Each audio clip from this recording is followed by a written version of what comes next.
So what's up diha mga ka-farm no? So karon mga ka-farm, ako mong tagaan og competition mga ka-farm no, kung paano maging milyonaryo sa loob lang ng 1 taon at 2 buwan. So ito mga ka-farm, ako lang ang nagbibigay ng tips sa inyo nito no, kung gamitan nyo to ng strategy o mindset tsaka kaunting puhunan, maka magawa nyo to. So ayan mga ka-farm no. So mo ni siya ako ang competition mga ka-farm no sa pag-aanay. Dapat mga ka-farm no, kung gusto mong maging milyonaryo ka sa loob lang ng 1 taon at 2 buwan na hindi ka na magtatrabaho mga ka-farm. Alam mo sobrang hirap magtatrabaho talaga. Wala, papagalitan ka pa ng amo mo. Mayroon pang mga chismosa na mga katrabaho mo. So sumbong ka pa sa amo mo. So ganyan mga ka-farm no. So karon tagaan ta mo competition no.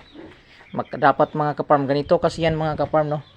Dapat mayroon kayong anay na 11 heads mga ka-farm no. 1, 2, 3, 4, 5, 6, 7, 8, 9,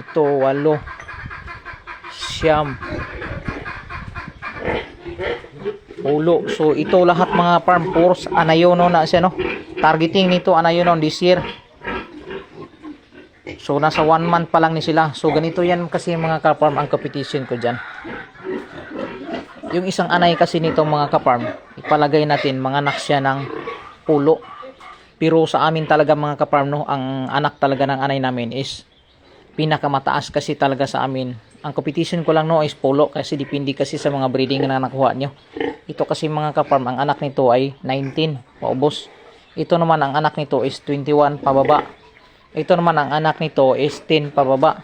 Ito naman ang anak nito is 18 pababa. So ito naman siya mga ka-farm is 13. So lahat itong anak kasi 13 lang. So ito kasi siya bago pa lang yan dumalaga.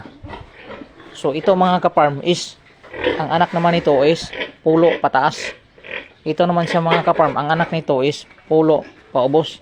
So ganito yan mga ka-farm ang competition na ito ano, para maging milyonaryo tayo sa loob lang ng 1 taon at 2 buwan.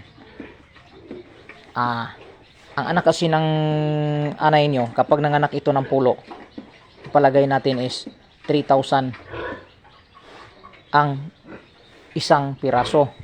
So nanganak siya ng pulo, may 30,000 ka na. Ang anay kasi mga ka-farm ay sa 1 taon at 2 buwan, 3 beses yan mga anak.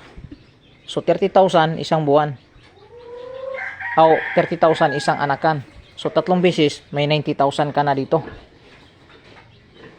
90,000 times pulo mo. Competition mo yan. So ang competition ko mga kalodi no, kay 3.5 man amo ang baktin rin no. So isang anak, ang isang baktin is 3.5. Sa pulo pa lang na kay 35,000 no. Isang harbisan mo lang yan, 35,000 sa pulo. Ayun. Pag yung pulo mga ka-farm na to diyan no, katulong mo siya, katulong man ka mag-harvest. So 35,000 times 10 mo. I-times 10 mo siya no. So mahimo siyang 35,000 so times 10. So mayroon ka ng 1 million mahigit mga ka-farm no. 1 million lagpas. So mo na si competition no. So mahina tayo sa math no dahil wala din naman tayo nakapagtapos ng college level. So mo na siya mga ka-farm. So amo na akong competition no, kaya dapat mga ka-farm no, mayroon tayong anay na 11 heads. 11 heads dapat ang atuang magiging anay. Kasi yung isang anay mga ka-farm, siya yung magpipinansa pulo na anay mo. So yung pulo na anay mo mga ka-farm, nag-i-income siya. Kumikita siya ng 1 million. At yung isang anay mo is maintenance mo. So wala ka nang gagalawin doon. Lahat yun, income mo na yun. Mayroon ka lang 11 heads na anay. Mayroon ka ng income na 1 million sa loob ng 1 taon. So ganyan mga ka-farm no. Yung iba kasi, minamaliit nila masyado yung mga farmers natin no. Hindi nila alam na ang mga farmers mas malimit yan. Mga secret millionaire yan. Kasi yung iba yan, nagpipiling lang yan ng piling social. Lalo na yung mga nasa syudad no. Piling social pero ang sweldo nila is minimum lang. Pero yung mga farmers natin, hindi nila alam nga gusot-gusot yung damit natin, gisi-gisi, pero umi-income pala ng milyon. So ito naman yung patining area, no. So mayroon tayong mga patining mga kaparm, no. So ganyan lang yan mga kaparm, ang ako yung kuan sa inyo para umasenso talaga is farming life. Mas mabilis talaga yun makaasenso kapag baboy ang pamuhi mo. Sa loob lang ng 1 taon at 2 buwan, pwede ka nang maging milyonaryo kapag may pang-finance ka. Kahit wala kang pang-finance mga kaparm, total nagtatrabaho naman kayo, mayroon mo na sa abroad. So binigay ko tong tip sa inyo.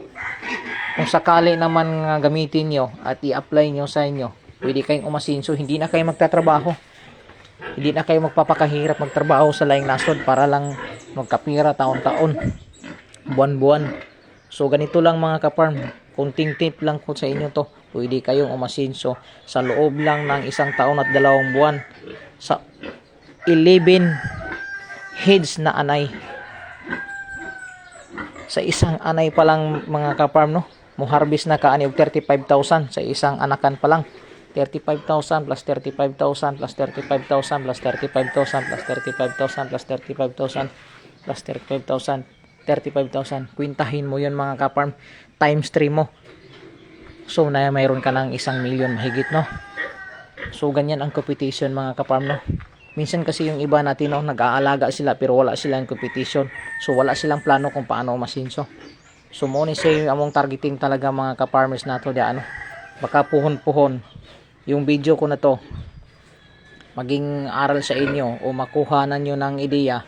Pasalamatan niyo ako balang araw mga ka-farmers na to diyan. Ako lang nagsasabi sa inyo na ganito ang competition, no. Sa iba hindi ito sinasabi kasi ayaw nila nga yumaman kayo o masinso sa pagpa-farming. So ganun lang mga ka-farm, no. Kung mayroon kayong mga katanungan about sa pagpa-farming mga ka-farm, mayroon akong maitip sa inyo bilang isang technician.